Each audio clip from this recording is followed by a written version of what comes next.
Hey, I'm NichBoy and welcome to Pocket for Friday, the 29th of January. Today on the show, new Insomniac game, new Bungie CEO, and a new face on today's episode.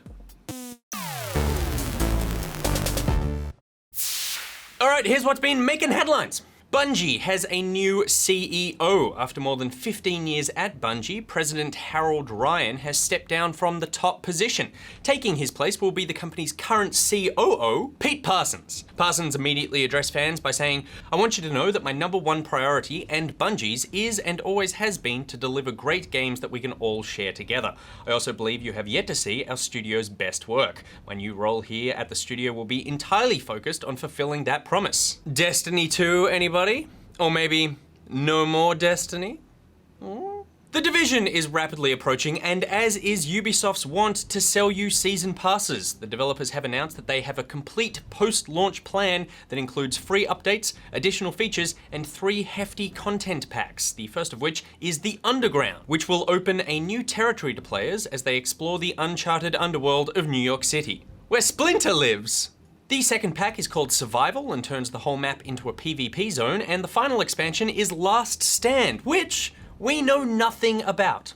And finally, GOG is getting into the early access game by releasing early access games. The store is only adding the most promising early access games to its catalog, as opposed to Steam's literally every game currently in development can be purchased for real cash money. Available at launch is Ashes of the Singularity, Curious Expeditions, Project Zomboid, Starbound, and TerraTech. GOG is also offering a 14-day money-back guarantee if you don't like a game, no time limits. And if a patch breaks a game, you can cleverly roll back to a previous version. And let me tell you, as someone who often wades in the dark, muddy waters of early access, you're gonna get some broke games. I'm joined now by Baby Sam Ghee to discuss our last news story. Hello. Hello. Hello. Oh, you were talking there. That was really close, wasn't it? Yeah. That was too close. As teased earlier in the week, Insomniac have revealed their latest game, Song of the Deep. Let's take a look at the trailer.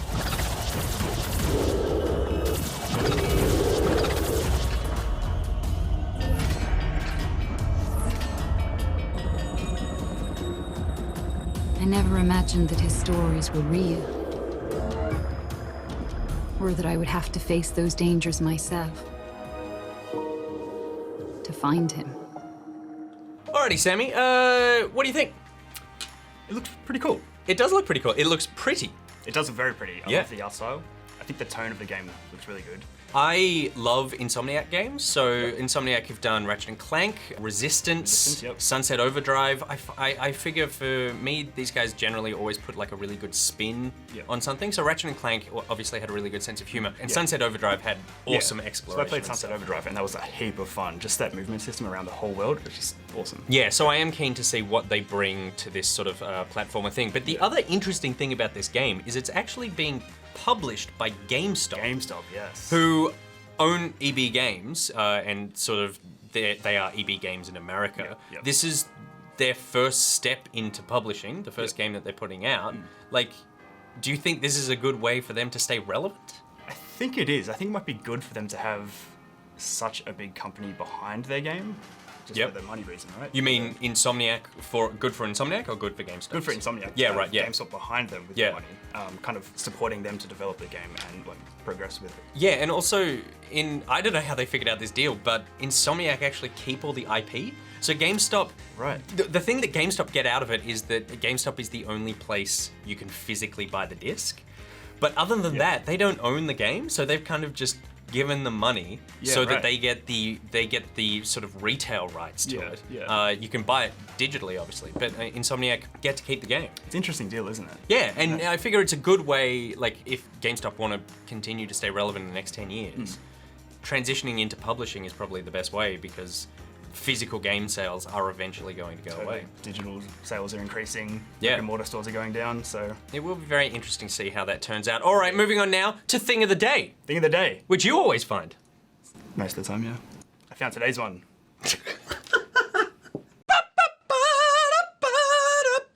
Thing of the Day. Speedrunner Fifi was taking a crack at racing through Super Mario Sunshine when at 57 minutes, the unthinkable happened. And the unthinkable is probably what happens 99% of the time you attempt a speedrun.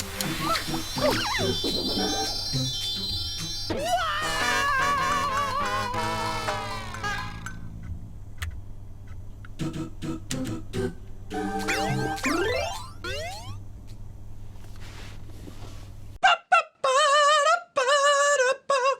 of the day.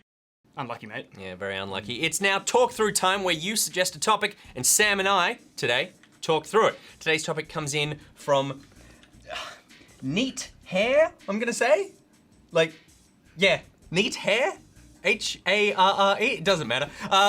I'm paraphrasing again, but Neat Hair wants us to talk about, I never see people playing handhelds like the Vita anymore. Why do people seem to have given up on handhelds? I know mobile gaming is here to stay now, but I don't get the draw. Give me Grim Fandango and Zelda titles over mindless, swipey, avian-themed crap any day. Sam, Yes. do you own any portable? I own a 3DS. Right, and do you play your 3DS I at all? do. I play it regularly. You do? And I love it. What do you Great. play? So I've been playing Majora's Mask and some Fire Emblem, and I played a bit of Super Smash Brothers. Right, okay, so you're actually quite, I've never seen you with it. I play on the train and sometimes just at home. Right, on, like, okay. the weekend and stuff, yeah. I too actually love portable gaming. I have a 3DS, I have a Vita. I loved the PSP, and I think the Vita is probably the best piece of hardware almost ever released for video games. Yeah, right. The screen, all the control options, the power of that is amazing. I love portable gaming, and I am sad that it's kind of gently disappearing into the night. Yeah. It's not doing like so bad. Like the Vita might be selling not so well. Yeah. But the 3DS is selling quite well. Like, The 3DS has kind of always stayed relevant. I think that they've continued that trend of just releasing lots of Nintendo third-party titles on the 3DS. Yeah. They are always about that because it has been such a successful platform for them. it's kind of how Nintendo do it, really. Yeah, exactly. They kind of just do their own thing. Yeah. I think that portable gaming, though, is in a weird space at the moment. The reason you probably don't see as many is portables filled the space of something that you could play on the go. Yeah.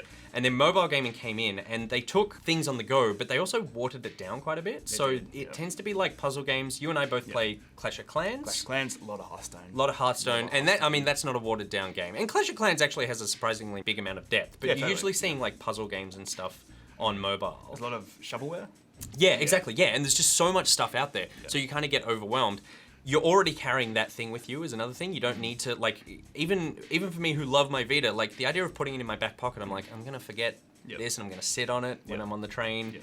I could lose it. Yep. I always have my phone on me anyway. I find that it's an expensive barrier to get to a market that is already catered for with smartphones. Yes, because you already have the hardware for it, so Yeah. you just need to buy the insanely cheap software. Like Yeah. phone games are a couple of bucks. If that, yeah. Yeah. Whereas you are spending a few $100s on a piece of hardware, and then the games are on sort top of full retail most And of the time. those Vita memory cards, right? They're pretty expensive. It's so stupid. It is so stupid. Yeah, and I would love them to fix it, but that would mean they would need to put out a new Vita, and I don't think Sony are ever going to do that. I don't think so. I guess the question here is, do they need to exist anymore? Would you like to see the great games from something like the Vita or the 3DS? So I'm talking Patapon, Persona, Final Fantasy Tactics, Monster Hunter, Pokemon, Fire Emblem. Yep. Would you want to play those on your phone?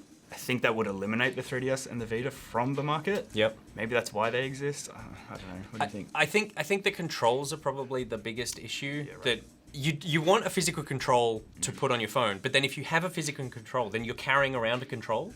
So it's kind of like you may as well be carrying around something It's that just is an extra dedicated thing to it. that's gonna be in your pocket. Exactly. Yeah. And also I think mentally, phones are like candy, where they've eroded our patience for long experiences on it. I adore something like Fire Emblem, but I me think too. if I got it on the phone, I don't think I would find myself playing it that much because in my with the head the touch- phone is so short and quick Yeah. and it's poo games, Sam. Poo. It's for poo. The one sort of saving grace could be the NX. Yeah, right. If they do end up going down the route of that home console that can also go portable, Yep. that could actually be It the could be future great. of that. Yeah.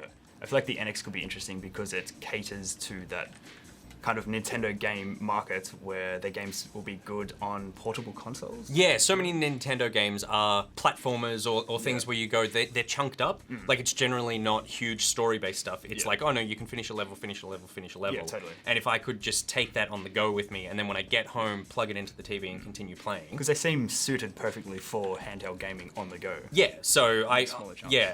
I would love Nintendo to do that, particularly because for some reason I never feel the need to have a Nintendo Nintendo console hooked up to my television currently. Yep. Whereas I do love the 3DS. Yeah, so totally. Me too. that feels like the best of both worlds. All right, thank you very much for the talk through. Are you guys playing things on your portable devices? What kind of games do you play there? And has mobile gaming just completely taken over your on-the-go gaming lifestyle? And while you're in the comments, let us know what you would like us to talk through on Monday. And stay on the internet to check out Good Game on Facebook, YouTube, and iView. Want to meet fellow Pocketeers? Then join the Pocketeers Facebook group and Steam group. You can follow Good Gamer on Twitter at GoodGameTV, follow Pocket at NichBoy, at Pierreth, and at GG_Edit_Monkey. He's at Sam Ghee, Sam_GHEE. Yep. There are links to everything I just said in the description below. Today's Thing of the Day was made by Simon Vin. Simon, thank you very much. But unfortunately, we are running low on our back catalog of things. So please make more things and send them in. Send them in. Send them in. Otherwise, we're going to have to start just rotating through them again. Yeah, or we might have to make one ourselves. So Yeah, or send them in. realistically, get Goose to make one Yeah, for us. yeah. And you don't want to see Goose's version. We want to see your stuff. We want to see your stuff. All right, until next week, NichBoy out.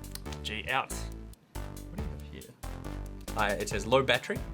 No. How to kill Sam.